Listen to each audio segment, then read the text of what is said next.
Yes, in today's lecture, I am starting with company final accounts का problems. और पहले मैं तुमको एक शीट दूंगा जिसमें 7 क्वेश्चंस होंगे और उसके बाद में टेक्स्ट बुक के प्रॉब्लम्स करवाऊंगा. देखो मेरे क्वेश्चंस ये है, ये क्वेश्चन नंबर 1 से लेके ये लास्ट क्वेश्चन है, क्वेश्चन नंबर 8 है. 7 भी नहीं है, 8 क्वेश्चंस है. तो पहले मैं ये 8 क्वेश्चंस कराऊंगा. तुमको 7 फॉर्मेट बनवा रखे हैं मैंने, एक और बनाना है वो बाद में बना लेंगे. चलो तो ये 8 क्वेश्चंस करा के फिर मैं टेक्स्ट बुक के क्वेश्चंस पे आऊंगा. तो remember, I am going to give you lot of practice, और इतना प्रैक्टिस देने के बाद में तुम बहुत अच्छे से प्रिपेयर्ड हो जाओगे टॉपिक के. नाउ क्वेश्चन नंबर, सबसे पहले मैं स्टार्ट कर रहा हूँ क्वेश्चन नंबर 1. ये सब मैं पीडीएफ तुम लोगों को सेंड कर दूंगा, और प्रॉब्लम सॉल्व करने के समय तो तुमको टेक्स्ट बुक देखना ही नहीं है. इतने टॉपिक मेरे साथ किए तो तुमको मालूम है, प्रॉब्लम भी मैं साथ में रीड करवाता हूँ. So you don't have to refer to textbook at all. चलो मैं स्टार्ट कर रहा हूँ क्वेश्चन नंबर 4 से. ये मेरा पहला क्वेश्चन है. अपना ईयर एंडिंग देख लो, 31 मार्च 2014 लिख रखा है मैंने. 31 मार्च 2014 और कंपनी का नाम है S Rajesh limited. S Rajesh limited लिखो. तुम्हारे फॉर्मेट में चले जाओ. फॉर्मेट में ऊपर राजेश लिमिटेड लिखा ही है. Question number 4, balance sheet as on 31 March. Balance sheet as on 31 March 2014. और सामने वाले पेज पे profit and loss statement for the year ended 31 March 2014. Messrs Rajesh limited. मैं पहला प्रॉब्लम सॉल्व कर रहा हूं कंपनी फाइनल अकाउंट्स का. ये वाला प्रॉब्लम कराने के बाद एक बार प्रैक्टिस कर लेना अपने आप से. बस second question onwards you will be comfortable. चलो प्रॉब्लम रीड करवाता हूं तुम लोगों को मैं. क्या क्या दे रखा है? Share capital, policy in arrears, general reserves, securities premium, land and building, plant and machinery, preliminary expenses, 6% mortgage debentures. 6% mortgage debentures. 24,000 का 6% अगर हम लोग निकालते हैं ना, 24,000 का 6%, जरा कैलकुलेटर पे कैलकुलेट करके देखो ना.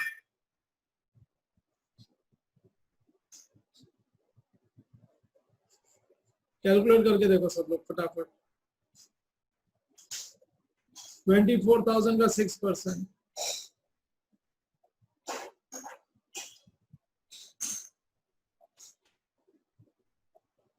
$24,000 इंटू 6% कितना है? 1440 आया क्या? बराबर है क्या? 6.5% है, 6% नहीं है ये.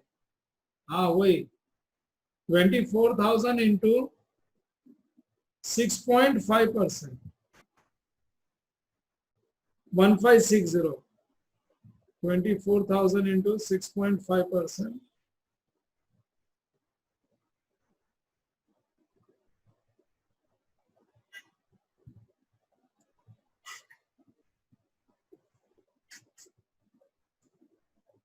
इंटू 6.5. देख लो 1560 है ये, तो 1560 का इंटरेस्ट है. इंटरेस्ट ऑफ 1560 हम देख लेंगे. ट्रायल बैलेंस में अगर 1560 का इंटरेस्ट दिया हुआ है तो ठीक है, नहीं दिखा दिया हुआ है तो ये आउटस्टैंडिंग हो जाएगा. आगे प्रॉब्लम रीड करके देखते हैं. We will read the problem further. Trade investments, stock in trade, debtors less than 6 months बोल दिया. सोल्ड नहीं, ओल्ड है ये. लेस देन 6 months ओल्ड है ये. तो एक प्रेजेंटेशन देना था ना अपने को, उसके हिसाब से। क्रेडिटर्स प्रोविजन फॉर डेप्रिसिएशन, ये डेप्रिसिएशन का प्रोविजन है, बिल्डिंग पे और प्लांट एंड मशीनरी पे है।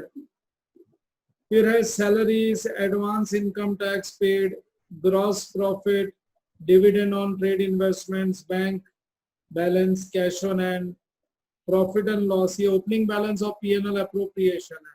देख लो ट्रायल बैलेंस में क्रेडिट, लास्ट लेक्चर में बताया था। Debenture redemption reserves, rent rates and general expense, ये अपने ट्रायल बैलेंस आइटम्स है। और मैं एडजस्टमेंट्स पहले रीड नहीं कराऊंगा, मैं रीड करते करते इसका इफेक्ट देता हूं। मेरी आदत है, मैं फाइनल अकाउंट्स में वो डॉट्स वगैरह नहीं डालता जो तुम लोग ने प्रीवियस ईयर्स में सीखे ना, एडजस्टमेंट्स पे डॉट डालो फिर लाइन छोड़ो, कुछ नहीं।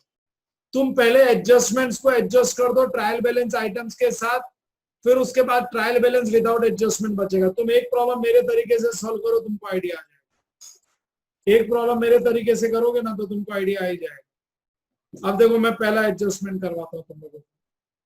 देखो पहला एडजस्टमेंट क्या है? पहला एडजस्टमेंट है share capital of the company consist of, दिया हुआ है ऑथराइज्ड कैपिटल। और ऑथराइज्ड कैपिटल में क्या बोला हुआ है? ऑथराइज्ड में बोला हुआ है, ऑथराइज्ड में बोला है 1 lakh rupees, 1 lakh equity shares of 10 each, rupees 1 lakh equity shares of 10 each. एक मिनट में शेयर कैपिटल देख लूं कितने का, कहीं पे गलती से तो रुपीज नहीं लिख दिया। शेयर कैपिटल 80,000 रुपए का, हाँ तो बराबर है। So rupees 1 lakh capital of 10 each का मतलब हो गया 10,000, ऑथराइज कैपिटल है 10,000। चलो फटाफट निकालो, तुम्हारा फॉर्मेट निकालो। सीधा नोट नंबर 1 में चले जाओ। मैं बैलेंस शीट में तो लास्ट में खाली आउटर कॉलम के फिगर्स लिखूंगा, प्रॉब्लम सॉल्व होएगा नोट्स टू अकाउंट्स और पीएनएल से। Balance sheet items notes to accounts में जाएंगे और पीएनएल के आइटम सीधे पीएनएल में जाएंगे। शेयर कैपिटल में लिखो, सब लोग शेयर कैपिटल में लिखो ऑथराइज्ड, शेयर कैपिटल में लिखो ऑथराइज्ड, और ऑथराइज के नीचे लिख दो 10,000 इक्विटी शेयर्स।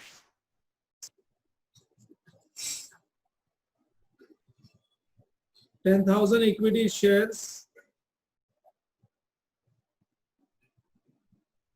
हाँ 10,000 equity shares of rupees 10 each. सीधा आउटर कॉलम में जाने देना 1 लाख रुपया। और ऑथराइज खाली इंफॉर्मेशन होती है, it's a legal requirement, companies act schedule 3 का रिक्वायरमेंट है। डबल अंडरलाइन करके छोड़ दो। फिर आगे अगला हेडिंग तो issued and paid up.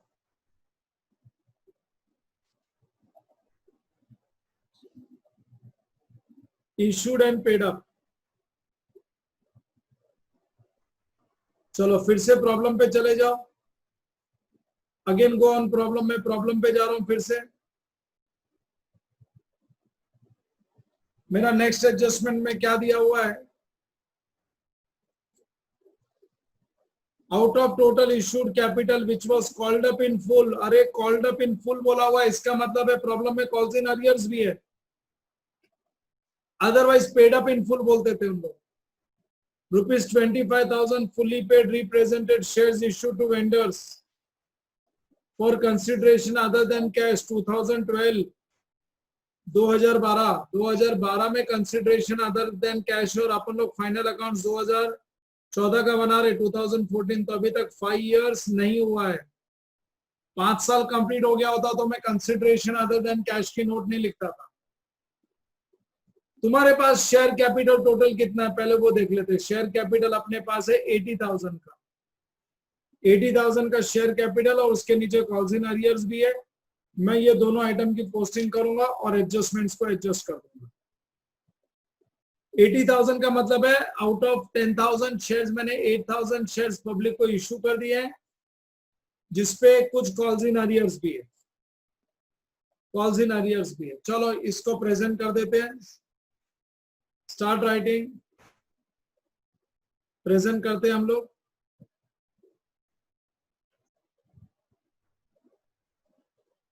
$8,000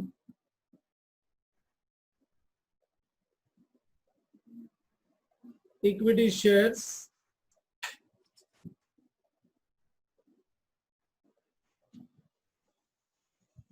of ₹10 each. अगर कॉल्स इन अरियर्स नहीं होता तो मैं लिखता था कॉमा फुल्ली पेड अप, लेकिन कॉल्स इन अरियर्स है ना तो लिखेंगे fully called up. Fully called up 80,000 और पहले कंसिडरेशन अदर देन कैश की नोट आती है, उसके बाद में हम लोग वो कॉल्स इन अरियर्स लिखते हैं, याद रखना. तो कंसिडरेशन अदर देन के कैश के लिए क्या नोट क्या है? Of the above, 25,000 shares were issued as fully paid up for consideration other than cash. चलो नोट लिखेंगे, राइट डाउन.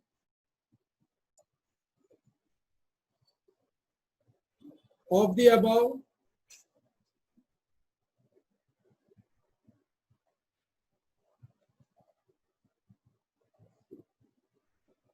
25,000 तो रुपीज है, इसका मतलब 2,500 equity shares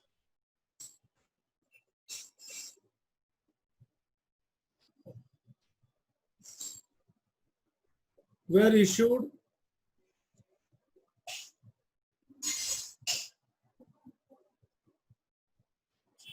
as fully paid up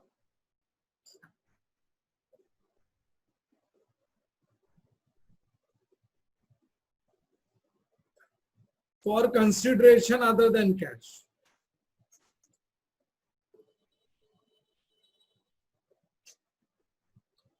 For consideration other than cash.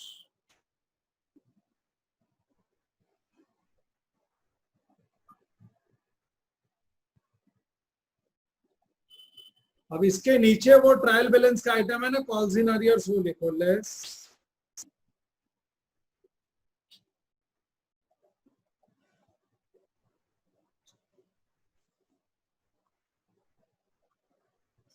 Less calls in arrears. और calls in arrears का amount कितना है?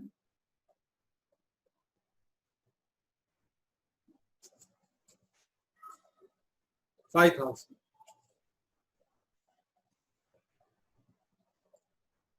5,000. चलो आउटर कॉलम मेरा पेड अप कैपिटल हो गया 75,000. याद रखना 75,000 का पेड अप कैपिटल है. अगर कल को डिविडेंड आ जाए ना, डिविडेंड, तो डिविडेंड हमेशा पेड अप कैपिटल पे कैलकुलेट होता है. डिविडेंड 80,000 पे नहीं होगा, 75,000 पे होगा. मेरा एडजस्टमेंट हो गया, मेरा एक एडजस्टमेंट हो गया, और ट्रायल बैलेंस का जो आइटम हो गया मैंने उसको हाईलाइट कर दिया. एडजस्टमेंट ए और बी हो गया. अब आगे के एडजस्टमेंट देखो. आगे के एडजस्टमेंट बता रहा हूं मैं तुमको.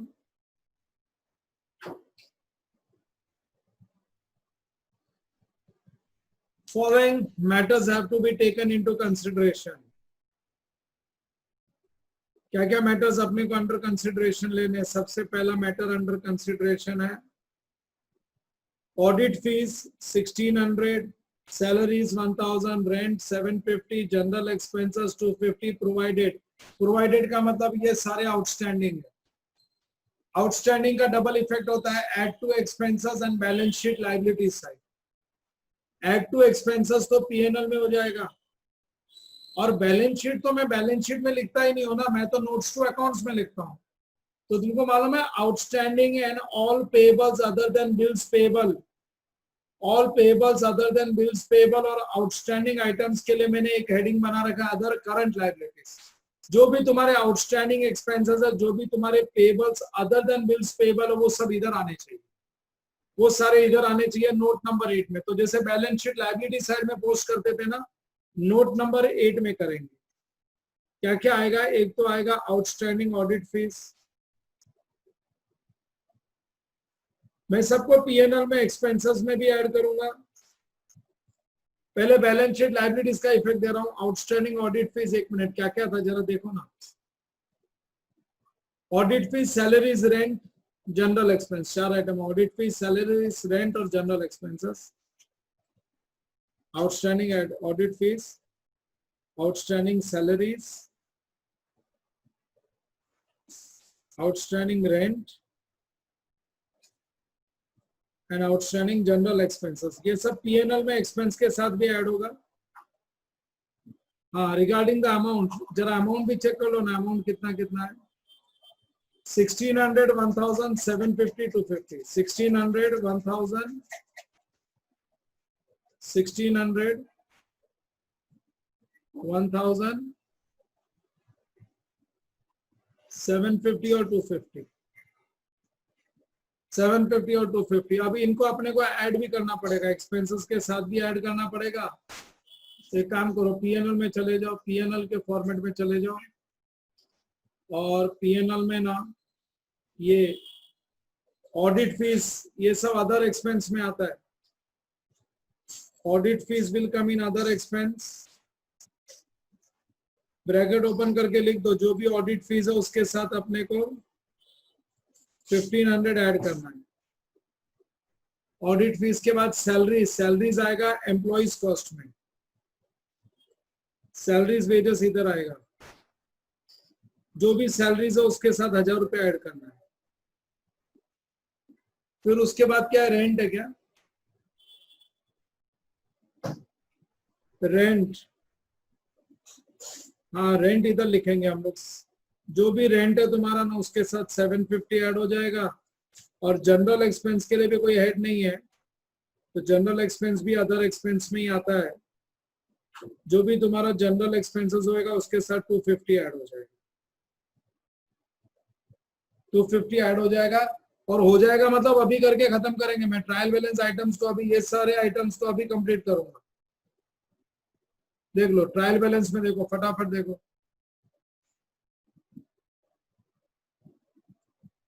मेरे को सैलरीज और ऑडिट फीस ढूंढना है। Share capital cost, general securities, land building, plant, preliminary, mortgage debentures, trade investment, stock, debtors, creditors, provision for depreciation, ये सैलरीज मिल गया। सैलरीज कितना है, 6000 है, 6000 पहला आइटम तो मिला, चलो सैलरीज के साथ ऐड कर देते हैं। 6000 प्लस 1000, 6000 प्लस 1000,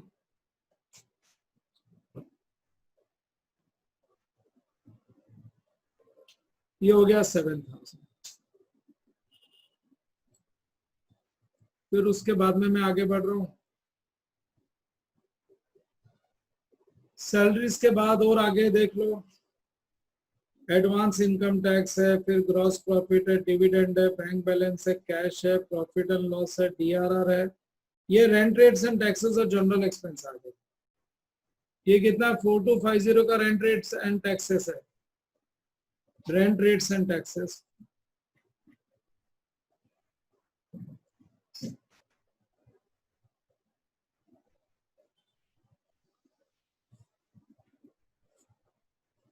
ट्रायल बैलेंस में 4250 पे प्लस 750, तो ये हो गया 5000। और जनरल एक्सपेंसेस 4750 का है ट्रायल बैलेंस में, प्लस 250, तो ये भी हो गया 5000। और पूरी ट्रायल बैलेंस देख ली, मेरे को ऑडिट फीस मिला नहीं, तो ऑडिट फीस कुछ नहीं है, तो ये 1500 ही है। तो मैंने 3 आइटम की और पोस्टिंग कर दी, ये 3 आइटम को भी मैं जरा हाईलाइट कर देता हूँ। आई highlight this 3 items also.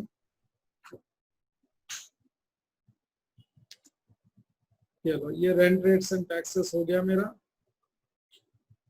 General expenses हो गया, और एक ऊपर मैंने सैलरीज का इफेक्ट दे दिया, एडजस्टमेंट्स के साथ सैलरीज की पोस्टिंग ही हो गई।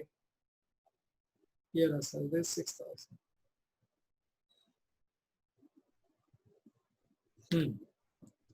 मैं अगले एडजस्टमेंट पे जा रहा हूं। Now I am going on next adjustment. हाँ, मेरा अगला एडजस्टमेंट देख लो ना जरा, फटाफट देख लो अगला एडजस्टमेंट क्या है। Depreciation on building 2.5% and land machinery 10% on RBM बोला हुआ है ना। चलो, डेप्रीसिएशन का मतलब ये फिक्स्ड एसेट्स का एडजस्टमेंट है, बिल्डिंग और प्लांट मशीनरी को डेप्रिशिएट करना है। तो go to note number 10, note number 10 tangible assets में चले जाओ, note number 10, go to tangible assets, note number 10। एक मिनट, बिल्डिंग यहाँ पे मैं लिखूंगा बिल्डिंग,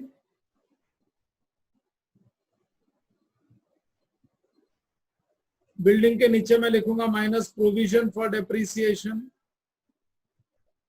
फिर मैं लिखूंगा प्लांट एंड मशीनरी। तुम लोग है ना ये पहला प्रॉब्लम सॉल्व करने के बाद एक बार प्रैक्टिस भी करना, उसके बाद सेकंड क्वेश्चन का मेरा लेक्चर देखना।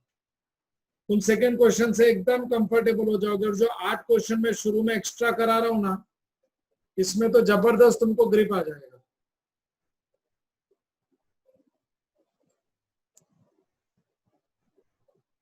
हाँ, पहले मैं बिल्डिंग और पीएफडी देख लेता हूँ कितना है।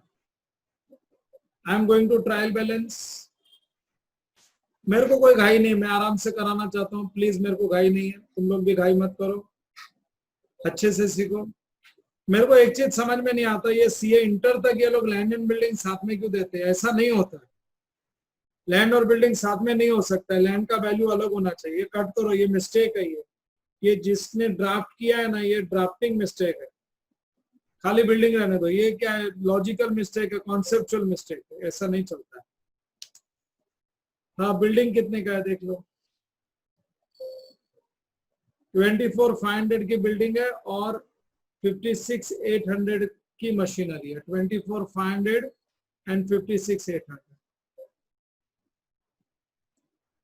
24,500 बिल्डिंग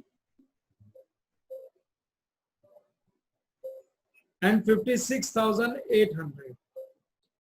मैं यहाँ पे लिखता हूँ बिल्डिंग, बिल्डिंग का कॉस्ट है ना 24,500 है, और प्लांट एंड मशीनरी का जो कॉस्ट है ना, ये 56,800 का कॉस्ट है। 56,800 का कॉस्ट है, इसमें से माइनस करेंगे पिछले साल तक का डेप्रिसिएशन, तो डब्ल्यूडीवी मिलेगा, क्योंकि अपने को आरबीएम मेथड से डेप्रिसिएशन चार्ज करने बोला हुआ है। और पिछले साल तक का डेप्रिसिएशन कितना है देखो, दिया है इन लोग ने, प्रोविजन फॉर डेप्रिसिएशन के नाम से दे रखा है। ये देखो, पिछले साल तक बिल्डिंग को डेप्रिशिएट किया था 750 और प्लांट मशीनरी को 12,800। पिछले साल तक का डेप्रिसिएशन माइनस करेंगे, 750 और ये 12,800। हाँ, मैं जरा माइनस करता हूं, तुम लोग भी करो ना। 24,500 माइनस 750 करोगे ना, तो आता है 23,750। और प्लांट एंड मशीनरी 23,750 पे अपने को 2.5% निकालना है, 593.75, 594 इंटू 2.5%, तो ये करंट ईयर का डेप्रिसिएशन आ गया 594। और ये 56,800 में से माइनस करो 56,800 माइनस 12,800, तो ये हो गया 44,000। हाँ, 44,000 पे कितना परसेंट है, कितना परसेंट है 44,000 पे?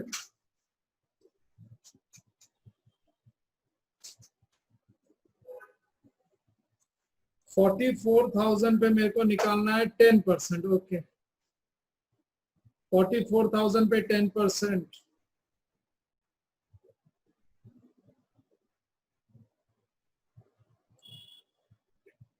4,400। ये लो, ये करंट ईयर का डेप्रिसिएशन आ गया। तो ये ट्रायल बैलेंस में था 750 और 12,800, और ये करंट ईयर का अभी निकाला है। तो पीएफडी में लिखोगे 750 ट्रायल बैलेंस से आया। ट्रायल बैलेंस का तो एक ही इफेक्ट होता है, 12,800 ट्रायल बैलेंस से आए, एक ही इफेक्ट। लेकिन करंट ईयर का डेप्रिसिएशन लेस फ्रॉम एसेट और पीएनएल डेबिट होता है। 594 ये लेस फ्रॉम एसेट हो जाएगा, और ये 4,400 लेस फ्रॉम एसेट हो जाएगा, और साथ में पीएनएल डेबिट करना पड़ेगा ना, तो पीएनएल के डेबिट में चले जाओ, डेप्रिसिएशन एंड अमोर्टाइजेशन में। Depreciation on building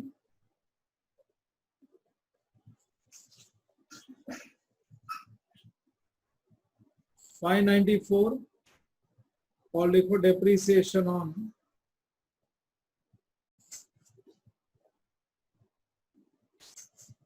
plant and machinery. On plant and machinery, this is how much? This is 4,400. ये करंट ईयर का डेप्रिसिएशन फाइनल हो गया, बस और कुछ नहीं आना है। ये मैं बाहर ही निकालूंगा बाद में, ठीक है ना। अभी आगे देखो, हाँ इसी में मैं बैलेंस शीट में जाता हूँ, आउटर कॉलम में निकाल लेता हूँ। 24,500 माइनस, एक मिनट पहले ये दोनों का टोटल तो करो, 750 प्लस 594 1344। अरे तुम लोग भी कैलकुलेट करते जाओ। और 12,800 प्लस 4,400 17,200।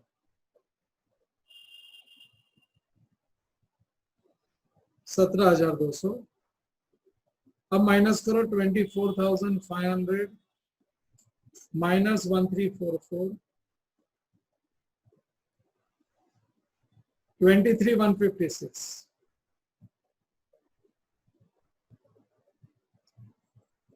and 56,800 minus 17,200 39,600। चलो मेरा एक और बड़ा एडजस्टमेंट हो गया, आगे जाते हैं अगले एडजस्टमेंट पे। प्लस ट्रायल बैलेंस के आइटम्स भी हो गए, जो आइटम्स हो गए उनको मैं हाईलाइट करते जा रहा हूं। मेरा तो यही तरीका है, पहले एडजस्टमेंट्स को एडजस्ट कर दो, बस बाकी काम तो अपने आप हो जाएंगे। अब क्या है, claim for compensation by working pending in court, याद है क्या क्या है ये, क्या what is this? Claim for compensation pending in court, court में पेंडिंग है, इसका मतलब है डिसीजन अभी आया नहीं है, और डिसीजन नहीं आया इसका मतलब है ये प्रोबेबल नहीं है, ये कंटीजेंट है। कंटीजेंट लायबिलिटी, जाओ तुम्हारे नोट नंबर 20 के नीचे चले जाओ। 20 के नीचे क्या, 19 के नीचे, 19 के नीचे लिखूंगा 20। हेडिंग तो कंटीजेंट लायबिलिटीज।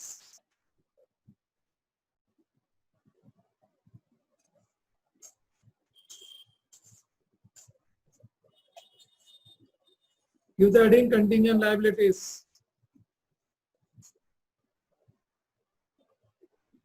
क्लेम 50,000 का है ना, लिखो claim for damages for ₹50,000।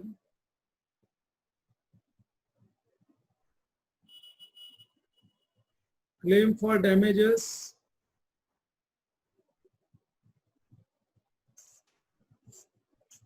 ₹50,000 by workers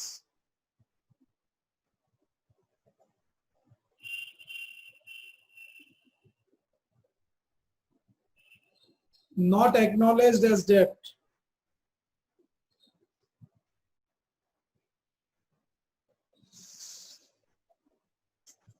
Not acknowledged as debt because decision is pending in court of.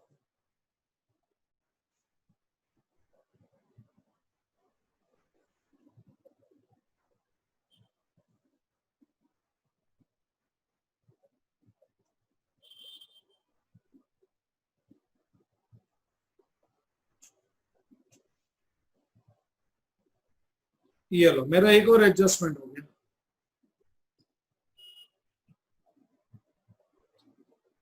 अभी मेरा next adjustment, interest on debentures for the year to be provided. अब ये interest on debentures मेरे को provide करना है। Provide का मतलब है वो आउटस्टैंडिंग इंटरेस्ट मैंने निकाल रखा था, देखो डिबेंचर का, मेरे को ट्रायल बैलेंस में कहीं पे भी डिबेंचर इंटरेस्ट मिला नहीं है, ये देखो ये मैंने निकाल के रखा है, इसको प्रोवाइड करना है। तो आउटस्टैंडिंग का तो डबल इफेक्ट है, कोई भी आउटस्टैंडिंग एक्सपेंस पीएनएल डेबिट होता है, बैलेंस शीट लायबिलिटी, और बैलेंस शीट लायबिलिटी का मतलब है वही अदर करंट लायबिलिटीज जहां पे बाकी आउटस्टैंडिंग लिख रखा है मैंने। लिखा आउटस्टैंडिंग डिबेंचर इंटरेस्ट। पहले पीएनएल के डेबिट में चले जाओ, सब लोग पीएनएल के डेबिट में चले जाओ और पीएनएल के डेबिट में एक फाइनेंस कॉस्ट नाम का मैंने हेडिंग दिया हुआ, उसके नीचे लिखना है debenture interest.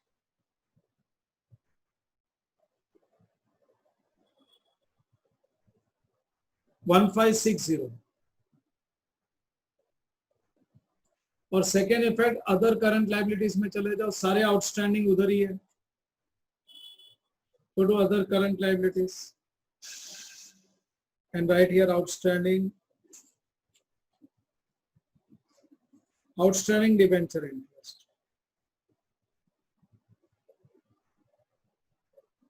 Outstanding debenture interest.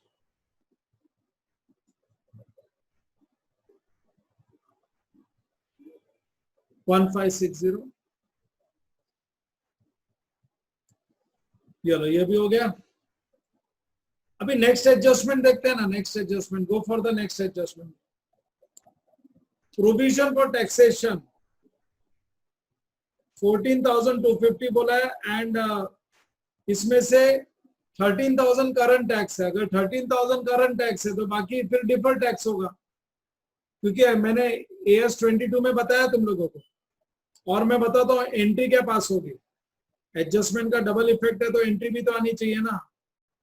तो एंट्री आएगी डिफर्ड टैक्स ही है ना, PNL account debit 14,250 to current tax 13,000 और क्रेडिट चाहिए ना 1250 का, तो क्रेडिट का मतलब तो हो गया डिफर्ड टैक्स लायबिलिटी, तो deferred tax liability.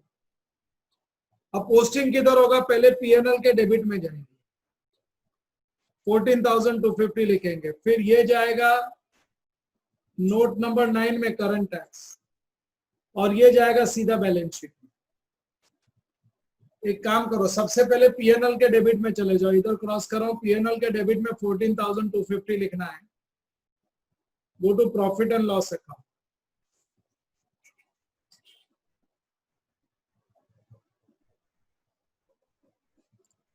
Profit and loss में मैंने प्रेजेंटेशन दे रखा है, देखो करंट टैक्स और डिफर्ड टैक्स दोनों चाहिए ना।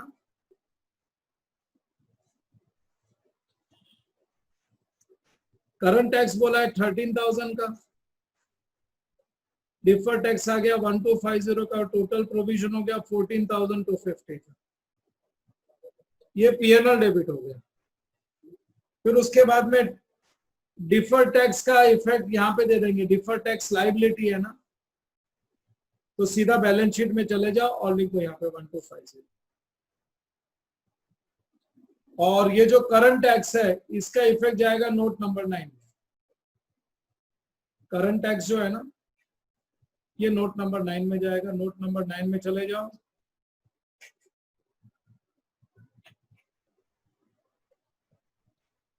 शॉर्ट टर्म प्रोविजन में लिखो करंट टैक्स,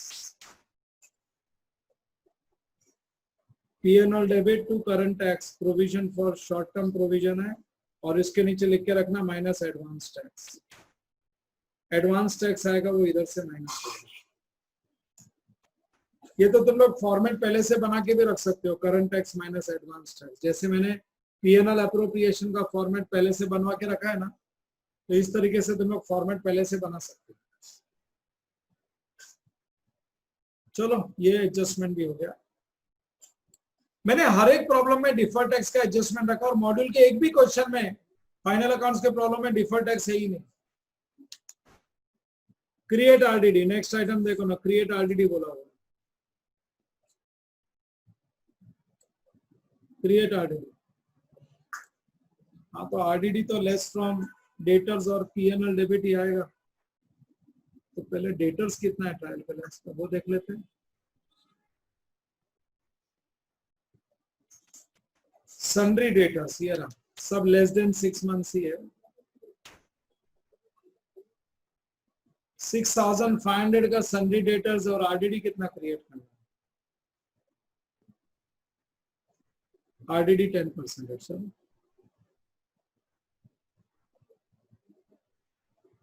तो डेटर्स के लिए तुम चले जाओ ट्रेड रिसीवेबल्स में, लिख दो डेटर्स।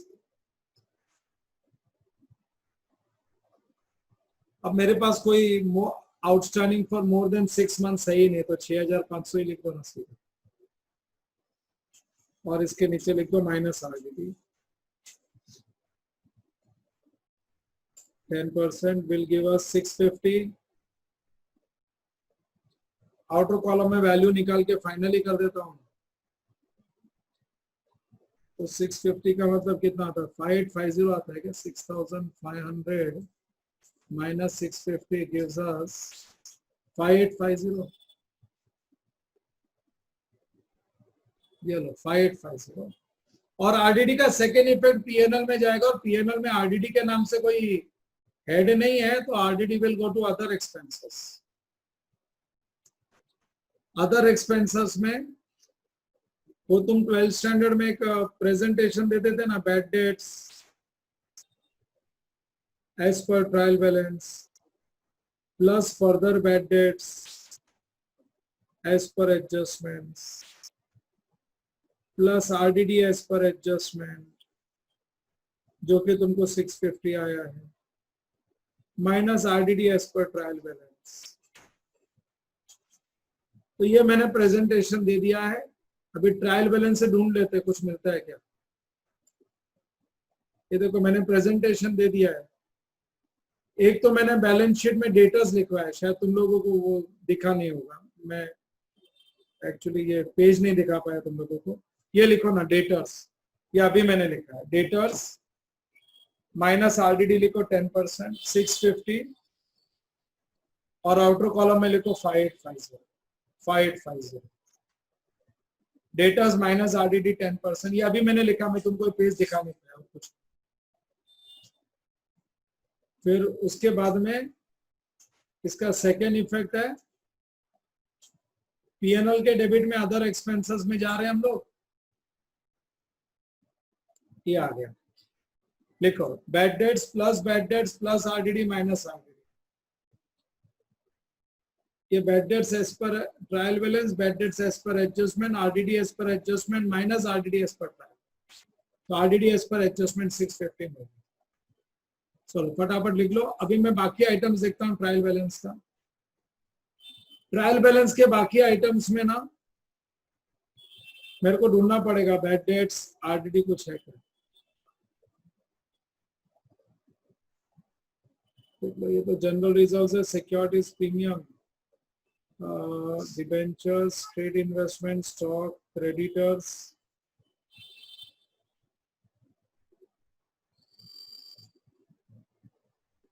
है या नहीं है? क्या बात करते, कुछ भी नहीं है ना। बैड डेट्स है या मेरे को नहीं दिख रहा है? नहीं, मेरे को नहीं दिखा कहीं पे भी। Share capital, calls, general reserve, secured building, plant, trade debtors, creditors नहीं है। चलो ना ठीक है, नहीं है तो अच्छी बात है। ये RDD फाइनल हो जाएगा। ये भी नहीं है, ये भी नहीं है, ये भी नहीं है। लिख दो RDD 650। डन। होता तो प्लस माइनस करके फाइनल फिगर लिखते थे। एक और एडजस्टमेंट हो गया मेरा। आगे next adjustment, directors desires the following appropriations to be made. बोलते हैं ट्रांसफर करो 2000 टू DRR में, और ट्रांसफर करो 1000 टू जनरल रिजर्व्स, और डिविडेंड प्रपोज करो। ये 3 डिसीजन है डायरेक्टर्स के। चलो ना ठीक है। कभी भी ट्रांसफर टू रिजर्व्स है ना अप्रोप्रिएशन अकाउंट से होगा, ट्रांसफर टू रिजर्व्स एक्सपेंस नहीं होता। उसकी एंट्री आती है PNL appropriation account debit to reserves. मैंने कैश फ्लो में बनाया था PNL अप्रोप्रिएशन अलग से, और यहाँ पे भी मैंने अप्रोप्रिएशन लिख रखा है। तुम बैलेंस शीट में रिजर्व्स एंड सरप्लस में जाओ, रिजर्व्स एंड सरप्लस में देखो लेस अप्रोप्रिएशंस लिखा हुआ है। यहाँ पे लिखो ट्रांसफर टू DRR, और लिखो ट्रांसफर टू जनरल रिजर्व्स, कितना कितना ट्रांसफर किया जरा देख लो, फटाफट देख लो। डीआरआर में ट्रांसफर किया 2000 और जनरल रिजर्व्स में 1000। Transfer to DRR 2000, general reserves 1000। तो फिर ट्रायल बैलेंस में डिवेंचर रिडम्पशन रिजर्व्स होगा, उसमें ये ऐड हो जाएगा। ट्रायल बैलेंस में जनरल रिजर्व्स भी होगा, तो ट्रायल बैलेंस में जो भी वैल्यू है उसके साथ डीआरआर ट्रायल बैलेंस के वैल्यू के साथ अभी जो ये साल ट्रांसफर किया वो ऐड हो जाएगा, और जनरल रिजर्व्स जो ट्रायल बैलेंस में उसके साथ 1000 ऐड हो जाएगा। देख लो जरा ट्रायल बैलेंस में कितना है, चेक कर लो ना। ये लास्ट में ही देखा था मैंने ट्रायल बैलेंस में, ये देखो ये है डिवेंचर रिडम्पशन रिजर्व्स 10,000 का है, और जनरल रिजर्व्स भी देखा तो था मैंने लास्ट में। तो जनरल एक्सपेंस है कहीं ना कहीं है जनरल रिजर्व्स भी,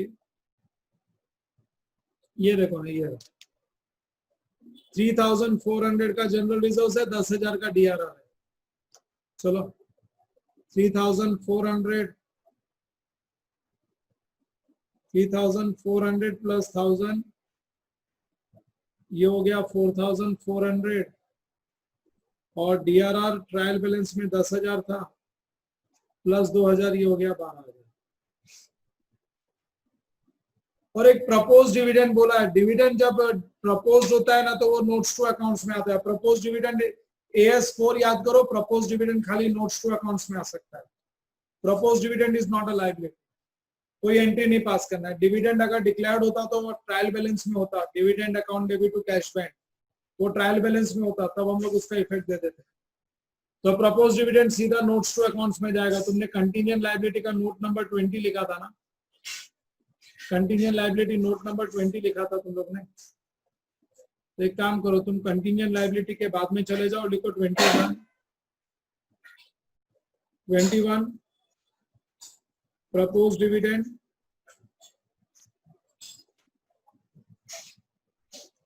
तुम्हारा पेड अप शेयर कैपिटल 75,000 का है, उसका 10%, 7,500, बस और कुछ नहीं आना।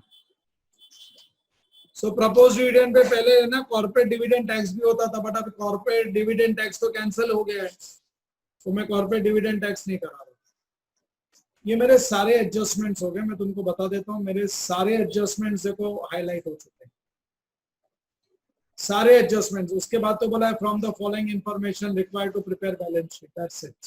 अब मेरे को ट्रायल बैलेंस की पोस्टिंग करनी है, और अब मेरा ट्रायल बैलेंस में जो आइटम्स बचे हुए हैं ना, वो आइटम्स बचे हुए हैं जिनके साथ कोई एडजस्टमेंट्स नहीं है।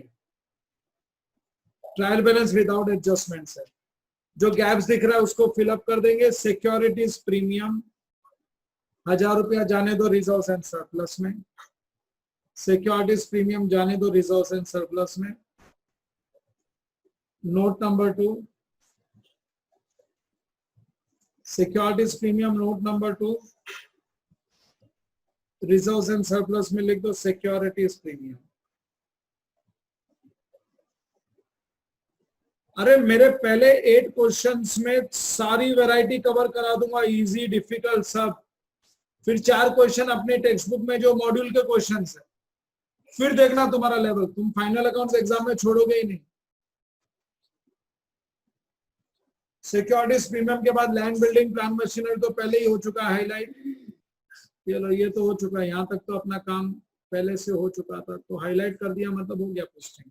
अब एक प्रिलिमिनरी एक्सपेंस बचा, ये पीएनएल में एक्सपेंसेस, अदर एक्सपेंसेस में ले जाओ। प्रिलिमिनरी एक्सपेंसेस जाओ, पीएनएल में जाओ, अदर एक्सपेंसेस में जाके लिख दो।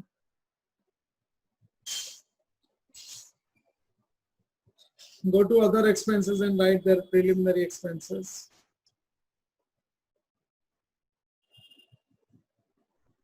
कितना प्रिलिमिनरी एक्सपेंसेस? अमाउंट देखना रह गया था, जरा अमाउंट देख लो। 1000 का प्रिलिमिनरी एक्सपेंसेस है।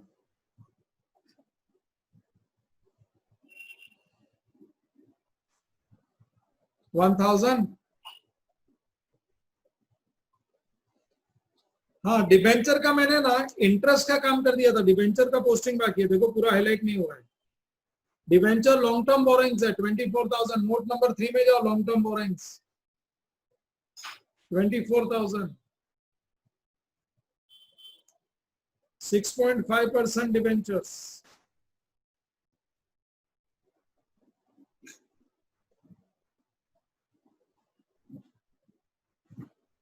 जिन्होंने 7 फॉर्मेट बना लिया ना, उनको फॉर्मेट याद हो जाता है। Share capital 10 line, reserves and surplus 12 line with PNL का एप्रोप्रिएशन का format, long term loans 3 line, उसके बाद other non current liabilities 3 line, other non current liabilities के बाद में ये पेज नहीं, उसके बाद में सामने वाला पेज नहीं, अगला पेज फिर से 3 line, long term provision 3 line, short term borings 3 line, trade payables 3 line, other current liabilities 6 line and short term provision 3 line. Note number 9। 10 में फिक्स्ड एसेट्स, इसमें टेंजेबल 8 लाइंस, इनटेंजेबल 2 लाइन, फिर capital WIP और intangible under development एक line, फिर long term investments 3 line, long term investments के बाद में long term loans and advances, long term loans and advances 3 line, other non current assets 3 line, फिर उसके बाद में आता है इन्वेंट्रीज, नहीं, short term investments 3 line, inventories 3 lines, लेकिन ट्रेड रिसीवेबल 6 लाइंस, और फिर उसके बाद ट्रेड रिसीवेबल्स के बाद में cash and cash equivalence 3 lines, other current assets 3 line, short term loans and advances 3 lines. अरे तुम फॉर्मेट लिखो ना, अगर तुम मेरे को याद रहता है तो तुमको भी याद रहेगा ना, तुम 8 बार 7 फॉर्मेट तो लिखो। तो ये तो मैंने करवाया था, इसके बाद का पता नहीं मेरे को। फॉर्मेट बनाना, बिना फॉर्मेट के नहीं कर पाओगे, याद रखना। बैठ जाओ, जेन्युइनली बनाओ प्लीज, रिक्वेस्ट है, नहीं तो फाइनल अकाउंट्स में जो मेहनत कर रहा हूं वेस्ट हो जाएगा।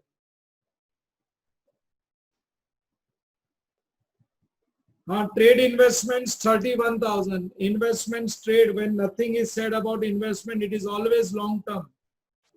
So long term investments में जाके लिख दो trade investments 31,000.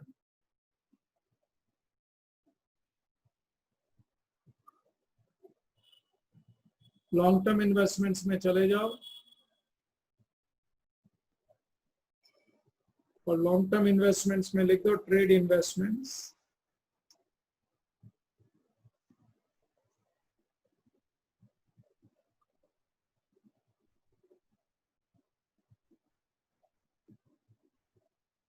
हाँ, उसके बाद स्टॉक इन ट्रेड है, नेक्स्ट आइटम है स्टॉक इन ट्रेड। तो तुम चले जाओ, स्टॉक इन ट्रेड का मतलब है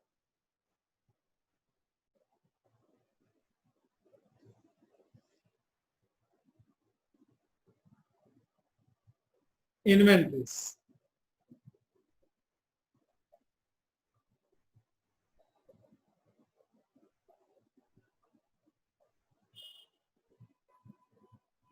inventory stock in trade check करो कितना है स्टॉक इन ट्रेड, 34,480।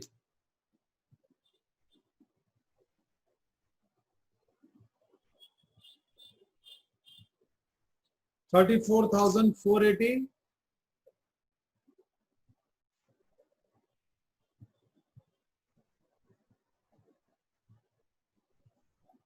ये स्टॉक आ गया। उसके बाद नेक्स्ट आइटम क्या है ना, नेक्स्ट आइटम डेटर्स हो गया, क्रेडिटर्स है, क्रेडिटर्स हाईलाइट नहीं है 3,600। ये ट्रेड पेबल्स है, क्रेडिटर्स और बिल्स पेबल जाता है ट्रेड पेबल्स में, 3,600 ले जाओ ट्रेड पेबल्स, ट्रेड पेबल्स।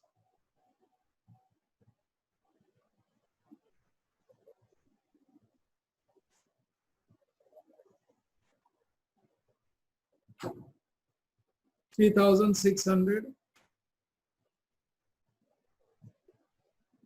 चलो यहां तक अब देखो लंबा काम हो गया कंप्लीट, ये सब हाईलाइटेड है। ये प्रोविजन फॉर डेप्रिसिएशन मैंने ना एसेट के नीचे ब्रैकेट में लेस करवाया, सैलरीज भी हो गया।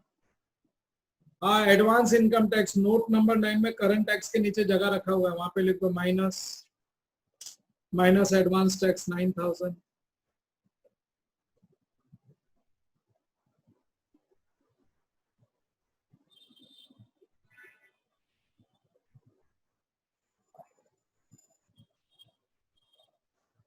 हाँ minus advance tax 9000,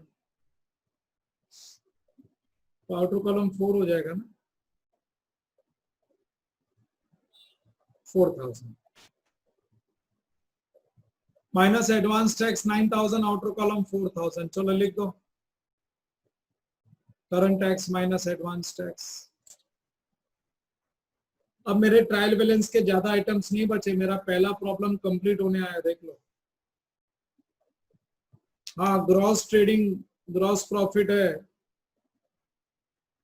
50,000 to 45, 50,000 to 45 gross profit 50,000 to 45। PNL में चले जाओ,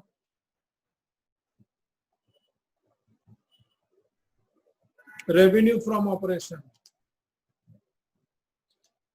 पीएनएल में revenue from operation gross profit, यहाँ पे ग्रॉस प्रॉफिट या सेल्स ही आ सकता है रेवेन्यू फ्रॉम ऑपरेशन में, और कुछ नहीं है।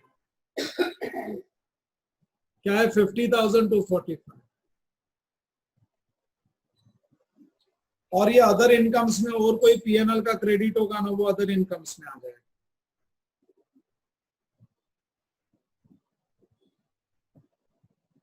चलो नेक्स्ट आइटम देखता हूं।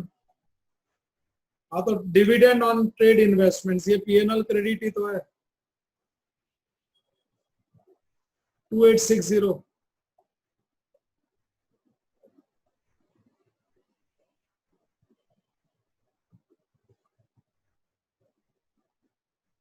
Dividend on investments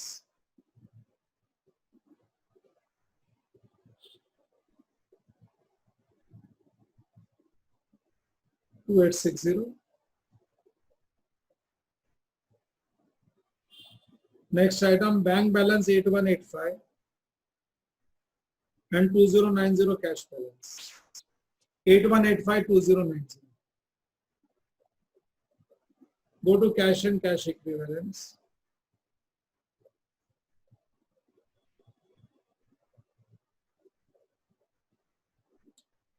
Go to cash and cash equivalents, और कैश एंड कैश इक्विवेलेंस में जाके लिखो बैंक बैलेंस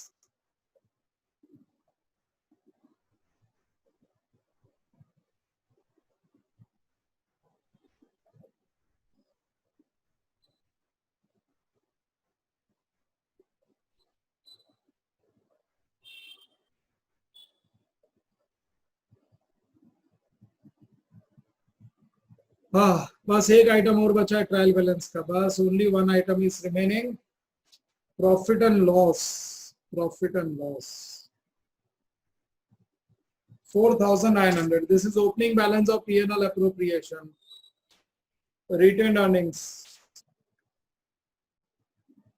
जाओ रिजर्व्स एंड सरप्लस में जाओ सब लोग, 4,900 ये ट्रायल बैलेंस क्रेडिट से मिलेगा। चलो दैट्स इट, तुमको मैं दिखा देता हूं। अब मेरे को ट्रायल बैलेंस वाला पेज देखना ही नहीं है, मेरी ट्रायल बैलेंस देख लो, पूरी ट्रायल बैलेंस हाईलाइट हो चुकी है। तो कंप्लीट ट्रायल बैलेंस की पोस्टिंग हो गई, सारे एडजस्टमेंट्स हाईलाइट हो गए, सारे एडजस्टमेंट्स हो गए, है ना।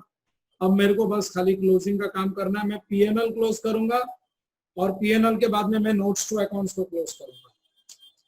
पीएनएल और नोट्स टू अकाउंट्स को क्लोज करूंगा। सब लोग अपना कैलकुलेटर ले लो, कहीं पे मेरी मिस्टेक होती है तो साथ साथ में करते जाओ, सब लोग निकाल लो। हाँ पीएनएल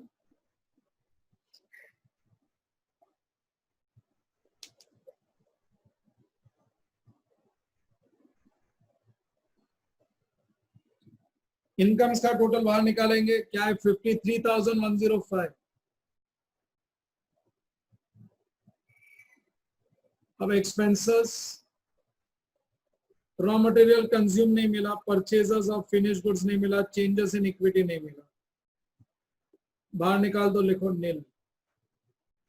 एम्प्लॉयज बेनिफिट में एक लाइन खाली है, उसको भी इज्जत देने का, ऐसे नहीं कुछ नहीं है तो सीधा ही बाहर लिख दिया, डैश करके बाहर निकालो।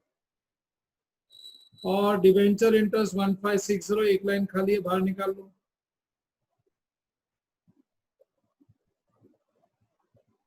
हाँ, डेप्रिसिएशन एंड अमोर्टाइजेशन, ये दोनों का टोटल बाहर निकालो, फटाफट टोटल बाहर निकालो। 4994, 5 + 4 9 होता है ना। अदर एक्सपेंसेस में भी एक लाइन बच गया, तुम्हारा 2-4 लाइन बच गया होगा तो सबको डैश करना, टोटल बाहर निकालो।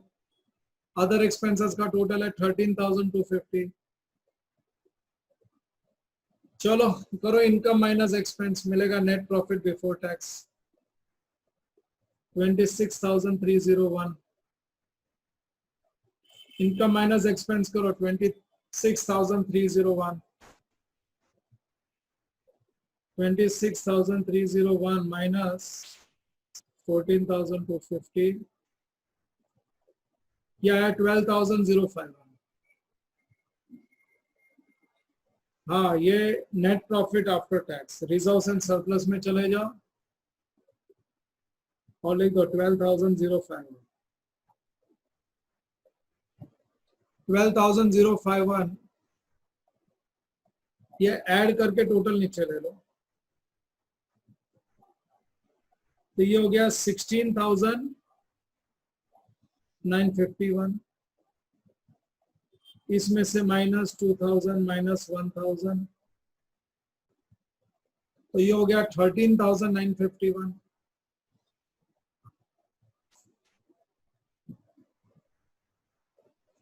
-2 और 1, 16 में से 3 गया ना, तो 13,951 हो गया। बस बाहर निकालो रिजर्व्स को। 13,951 प्लस क्या क्या है, 12,000 plus 4,400 and plus 1,000, 31,351।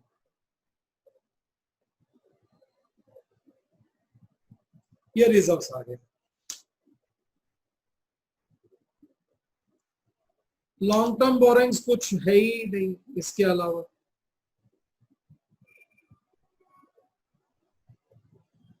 Other non current liabilities कुछ भी नहीं है, तो सेम लाइन पे ही लिख दो नील। फिर उसके बाद लॉन्ग टर्म प्रोविजंस कुछ नहीं, खाली पड़ा रहेगा वो चलेगा, लेकिन कौन से नोट्स टू अकाउंट्स बनाए वो कंफ्यूजन नहीं चाहिए, इसलिए पूरा फॉर्मेट एक साथ दे दिया। एक बार खाली पड़ा रहेगा वो चलेगा, अगर मैं नोट्स टू अकाउंट्स में पहले से नहीं लिखा हूं तो तुमको तो टॉपिक खत्म होने तक यही डाउट रहेगा, कौन से नोट्स टू अकाउंट्स आएंगे कौन से नहीं आएंगे। अब कौन से आएंगे वो तो फिक्स्ड है, यही आएंगे, उसमें कुछ आइटम नहीं आया तो नील लिख देंगे बस। Short term borrowings nil. Trade payables 3,600, trade payables 3,600। Sir इसको तो बहुत टाइम लगेगा, कुछ टाइम नहीं लगता है, एग्जाम के क्वेश्चन 5 एडजस्टमेंट्स के आते हैं, हार्डली कुछ। तुमको एक 12 मिनट रूलिंग बनाने को जाता है और फिर अगला और 15 मिनट में प्रॉब्लम सॉल्व हो जाता है, within 30 minutes you are able to do. छोटे क्वेश्चन आते हैं एग्जाम में, कोई बहुत बड़े बड़े क्वेश्चन नहीं आते। 5 एडजस्टमेंट में एक एडजस्टमेंट तो प्रपोज डिविडेंड का होता है, एक ऑथोराइज कैपिटल का होता है, एक आरडीडी का होता है, एक डेप्रिसिएशन होता है, एक ही एडजस्टमेंट होता है जो काम का होता है बस, बाकी तो सब सिंपल एडजस्टमेंट्स होते हैं। हाँ देख लो अभी 1600 प्लस 1000, और एग्जाम में करके आना, लास्ट क्वेश्चन करना बट करना ही है। 750 प्लस 250 एंड प्लस 1560, तो कितना है 5160 हो गया क्या, 5160।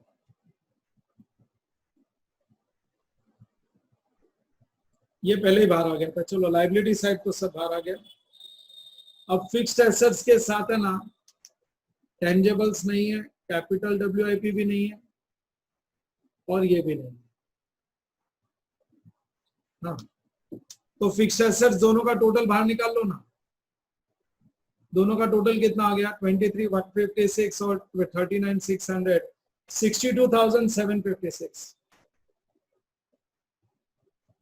ये दोनों का टोटल 62,756, ये हो गया। लॉन्ग टर्म इन्वेस्टमेंट्स में कुछ नहीं है तो यही अमाउंट बाहर आ जाएगा।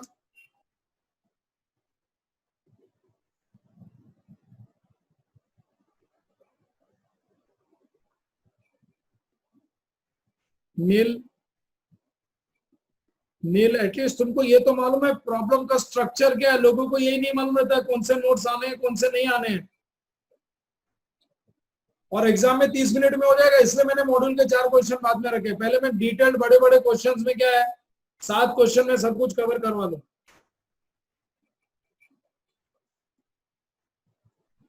Inventory is 34,480।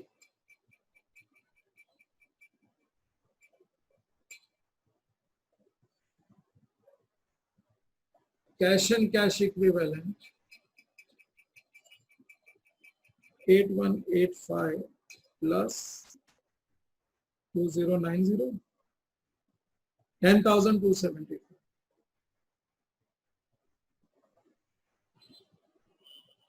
नील नील। सारे नोट्स टू अकाउंट्स बन गए। अब बैलेंस शीट बनाना है अपने को। जाओ बैलेंस शीट वाले पेज पे चले जाओ। Equity share capital 75,000 note number 1 से ले लिया। Reserves and surplus 31,351।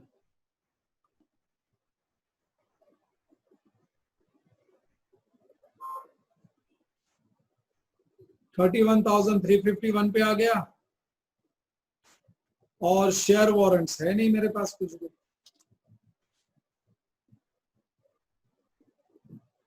चलो टोटल कितना हो गया 3075 1,06,351। शेयर एप्लीकेशन पेंडिंग अलॉटमेंट कुछ है ही नहीं, डैश कर दो। लॉन्ग टर्म बोरोइंग्स कितना था? लॉन्ग टर्म बोरोइंग्स 24,000 था क्या?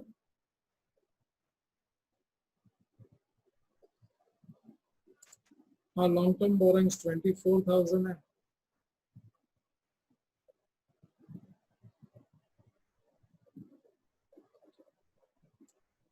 डिफर्ड टैक्स लाइबिलिटी पहले ही लिख दिया था, और ये दोनों तो नील है।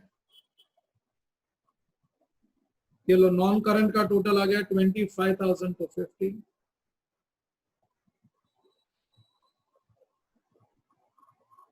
शॉर्ट टर्म बोरोइंग्स तो कुछ है ही नहीं अपने पास, नील। ट्रेड पेबल्स 3,600 है, देख लो उधर नोट में जाके। अदर करंट लाइबिलिटी कितना है? अदर करंट लाइबिलिटी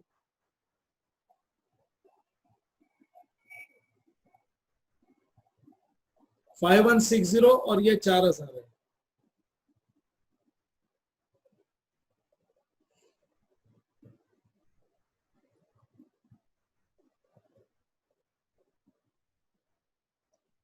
ये बाहर निकाल लो।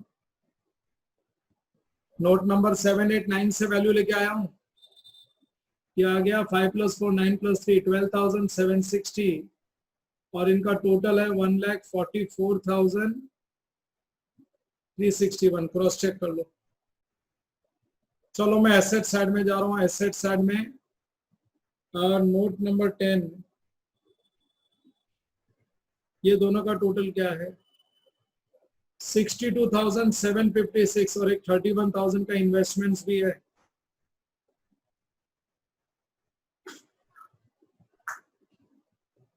$62,756 ये मेरे को नोट नंबर 10 से मिला, और 31,000 ये मेरे को मिला इन्वेस्टमेंट्स। डिफर्ड टैक्स एसेट है नहीं, ये दोनों है नहीं, ये दोनों को उधर मैंने नील लिखा हुआ है, तो ये दोनों का टोटल है 93,756।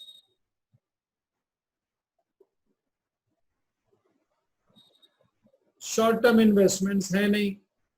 इन्वेंट्रीज है इन्वेंट्रीज कितना है? 34,480 देख लो ना उधर नोट नंबर 15 में। ट्रेड रिसीवेबल्स है 5850 का ट्रेड रिसीवेबल्स है। 5850 का ट्रेड रिसीवेबल्स है, और 10,275 का कैश एंड कैश इक्विवेलेंट्स है। ये सब किधर से मिल रहा है? अरे इधर से मिल रहा है, ये देखो ना 34,480 5850 10,275। समझा क्या? सब नोट्स टू अकाउंट से लिया है। ये टोटल बाहर निकाल रहा हूं मैं, ये सबके टोटल बाहर निकाल रहा हूं मैं। कितना है? 50,605। चलो मारो टोटल, टोटल मारो 1,44,361,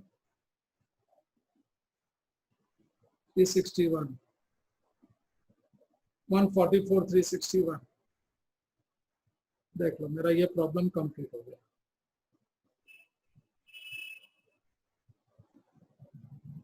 ये बैलेंस शीट और ये पीएनएल है। See the presentation, balance sheet सामने पीएनएल, ये तुम्हारे नोट्स टू अकाउंट्स, और तुमने देखा होगा नोट्स टू अकाउंट्स में ये लायबिलिटी साइड है और वो लायबिलिटी साइड को इधर भी कंटिन्यू किया है। ये तुम्हारी ट्रेडिशनल बैलेंस शीट जैसा बना दिया है मैंने, और ये एसेट साइड है और वही एसेट साइड ये साइड कंटिन्यू हुआ है। तो जब पोस्टिंग किया था ना तुमने, तो तुम्हारे ट्रेडिशनल बैलेंस शीट में किया था लायबिलिटीज और एसेट्स, फिर आउटर कॉलम उठा उठा के तुम्हारे फॉर्म में भर दिया। ये जो फॉर्म भरने का काम है, that is easier than your examination form. तुम एग्जाम का फॉर्म भरते हो उससे ज्यादा इजी है, ये फॉर्मेट उससे ज्यादा इजी है। देखो फिर बाद में देखो इधर फॉर्मेट में भर दिया मैंने बैलेंस शीट में, and your balance sheet gets tally. ठीक है, ये वाला प्रॉब्लम अच्छे से प्रैक्टिस करना है तुमको, ये वाला प्रॉब्लम अच्छे से प्रैक्टिस करना है, और second question onwards you will be comfortable. मैं बोल रहा हूँ सेकेंड क्वेश्चन से कंफर्टेबल हो जाओगे। ये एक बार प्रैक्टिस कर लो, एक बार रफ में प्रैक्टिस कर लो, और आगे के 7 फॉर्मेट्स और चाहिए। 7 मतलब टोटल 8 क्वेश्चन है, 7 फॉर्मेट और बना लो, तुमको फॉर्मेट्स भी याद हो जाएंगे। फॉर्मेट्स याद हो गए ना, तो फिर कौन से में डालना है वो तुमको सेकेंड क्वेश्चन से तुम कंफर्टेबल हो। चलो मैं स्टॉप कर रहा हूँ ये वाला लेक्चर इधर ही।